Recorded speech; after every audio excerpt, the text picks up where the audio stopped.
Prosesi pemakaman suami Najwa Shihab, Ibrahim Sjarif Assegaf diguyur hujan deras di tempat pemakaman umum Jeruk Purut, Jakarta Selatan, Rabu, 21 Mei 2025. Terlihat dari kejauhan rombongan mobil ambulan yang membawa jenazah Ibrahim Sjarif hadir sekitar pukul 10.15 waktu Indonesia Barat dari rumah duka.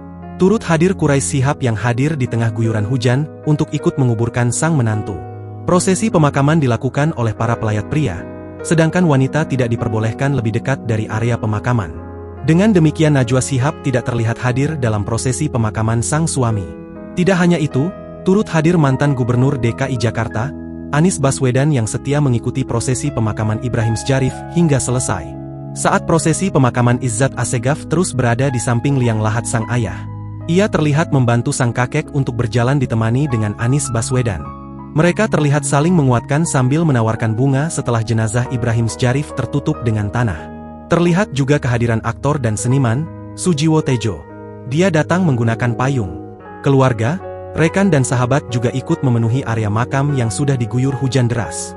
Tidak sedikit menggunakan payung atau jas hujan untuk tetap mengikuti proses pemakaman.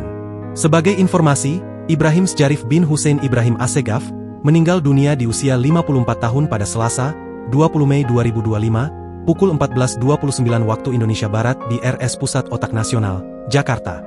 Ibrahim meninggal dunia usai mengalami stroke dan pecah pembuluh darah. Ibrahim diketahui juga memiliki riwayat diabetes.